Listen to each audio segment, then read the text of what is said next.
Tignan nga natin 'to, panoorin natin 'to dahil, isang driver 'no, muntik na niyang madisgrasya din yung isang motor din. Panoorin natin. Ayan, oh. Sino yung mali, sino yung tama? Oh. Ito may dalang kamera. Ayan, oh. Yung naunang motor,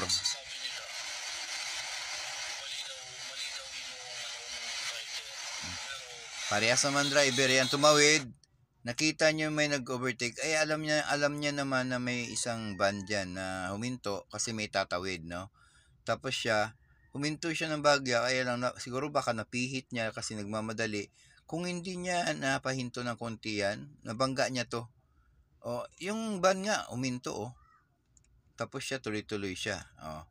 Ang mali dito yung nandung motor, no, yung kasabayan ng van na yan, dapat huminto din siya. Siguro mabilis yung patakbo niya, kaya hindi niya na-control yung motor. Tingnan nyo. Oh. Oh, ayan, oh. Oh. Oh. Parang na ano yung nabakli yung pulso. Sumakit yung pulso niya, oh. Oh. Hindi niya na-control.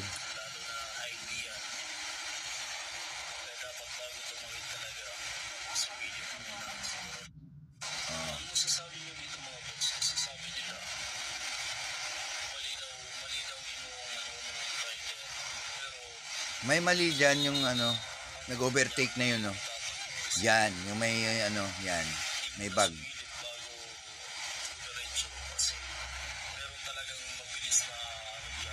Kasi kung halimbawang dumiretso-diretso pa siya, nabangga niya talaga. Eh paano kung tao pala yun na tatawid, no? Kasi alanganin, walang zebra lane, eh, no? Kaya mahirap yan, mahirap yung ano nila, yung kalsada nila walang ano, no, walang pedestrian lane na yan para sa mga tao. No, kasi may crossing pala dito, may daanan pa pala dito sa kabila, no? Paano pa kaliwa, pakaliwa, no? May daanan pa lang pakaliwa. Dapat alam niya naman na huminto na yung van, dapat nag-isip din siya na bakit tuminto ito, dapat tuminto na rin siya. O di kaya pa sa mga ganyang may mga paano pa kaliwa na daanan, dapat alamin niya rin, wag siya magmamadali kasi may tatawid din pala. Eh paano?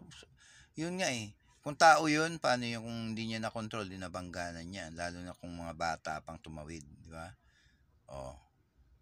Yan ang problema dito sa atin kasi may hinto, hindi pa makikita ng isa na huminto, tuloy-tuloy. Kaya nagkakaroon ng disgrasya, no? Yun ang problema sa lahat, no? Lalo na sa mga motor na nagmamadali lagi, no? Laging nagmamadali. Yan ang pinaka problema sa lahat. Eh kung halimbawang kotse yun na tumawid, no? Paliko yung kotse, tapos hindi niya na control yung motor niya, nabangga yung kotse. Malaking damage yun. Kung tao naman, kung nabangga niya tao, malamang baka hindi na rin mabubuhay kasi sobrang bilis, diba?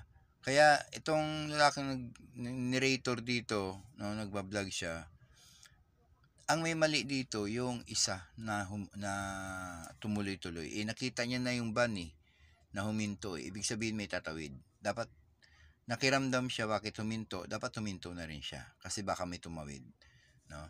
Kasi timo sa sobrang bilis ng patakbo niya, hindi niya na control yung motor. Parang sumakit yung pulso niya, eh. Kasi yung motor niya parang nag-wild yung motor niya, eh. Tingnan niyo na mabuti, parang nag-wild.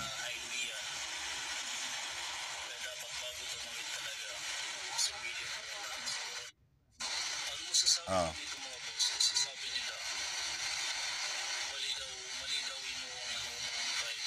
Parehas naman driver. Yung ayun, nag-overtake, ayun, nag-wild yung motor niya, oh. Mabilis yung patakbo, eh. O di kaya nagbusina. Oh, ito yan, ah. Dapat yung naunang motor pala dito sa may dalang camera, dapat nagbusina. Hindi man lang nagbusina, eh. Na tatawid, eh. 'Di ba? Kasi dapat nagbubusina kasi para alam din ng pangalawa na may na tatawid siya, no? Dapat nagbubusina siya para malayo pa itong motor, hindi na tumuloy. Parang halos parehas pala yung may kakulangan, no? Pero yung kung tutuusin, dahil luminto na rin yung van, dapat nakikiramdam din 'tong isa, yung motor, 'no, na tuloy-tuloy yung tawid. Nag-wild yung motor niya, muntik pa siyang matumba sa kalsada, 'no, buti nakayanan niyang i-handle yung motor. Kasi kung tutuusin parehas may mali, 'no, dapat nagbusina yung naunang motor, nagbusina siya, natatawid siya. Yun yung signal ang pinakaimportante sa lahat, 'no. Yung mga kalsada dapat sa 'pag may mga likuan, may mga pakaliwa pala o pakanan man na natatawiran, dapat may zebra lane 'to, eh, 'no, may zebra lane o pedestrian lane na puwedeng lumiko o puwedeng huminto 'pag may tatawid, 'no. 'Yun ang kulang diyan, dapat nilagyan 'to ng pedestrian lane o zebra lane para sa may liliko diyan, 'no. O di kaya may arrow, yung kalsada may arrow na pa ganyan, 'no, may arrow. Para at least alarma dun sa mga driver na padiretso na ito ay may likuan, may araw na puwedeng tumawid diyan. Kaya lang wala, eh, 'no? 'Yun ang pinakaproblema sa lahat, kasi may nakatira naman na dun at saka dapat dapat pala may mali din yung may motor na tumawid. Dapat alam niya na pala na tatawid siya. Dapat 'pag malapit ka na dun sa inyo, dun ka na sa gilid dumaan. Sa malapit dun sa inyo sa kalsada. Para 'pag lumiko, nandun ka na. Hindi ka sa gitna na kailangan may huminto pa. Parang parang din, eh, parang dapat ka na, tawag dito, present-minded ka na 'pag once na malapit ka na dun sa inyo na liliko ka pala, 'wag ka na sa gitna ng kalsada, dapat dun ka na sa gilid ng kalsada, 'di ba? Kasi liliko ka, eh. Understood na 'yun na liliko ka, hindi ka na kailangan magpahinto pa ng masasakyan. Dun pa lang sa dun ka na sa gilid dumaan. May mali din, halos parehas yata, 'no? Hindi mo rin masisi yung isa. Kasi dapat dun na siya sa gilid pala, na itong nagda-drive na 'to, para hindi na rin siya magpapahinto ng mga sasakyan na liliko pa siya. Parehas yata may problema, 'no, parehas yata. Dapat itong nagda-drive pala na 'tong nauna tsaka yung ang may camera, doon na sila sa gilid, 'no, para pagka lumiko sila hindi na sila kailangan tatawid pa. Halos parehas pala may mali. Parehas may mali para sa akin, 'no. Kasi magiging present-minded ka pagdating sa kalsada na talaga. Kasi kalsada 'yan, maraming maraming maaaring disgrasya na mangyayari diyan pagka hindi ka present-minded, 'di ba? Always present-minded, always keep safe. Yung slow driving lang dapat.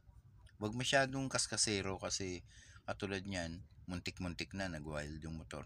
Paano kung di na control, napangga, 'di ba? Nagkabanggaan sila. 'Yun ang doon. Cause ng problema, magko-cause ng problema. Yan. Hanggang dito na lang. Sana meron kayong idea sa kalsada kasi delikado kung nagka-disgrasya pa. Maraming salamat.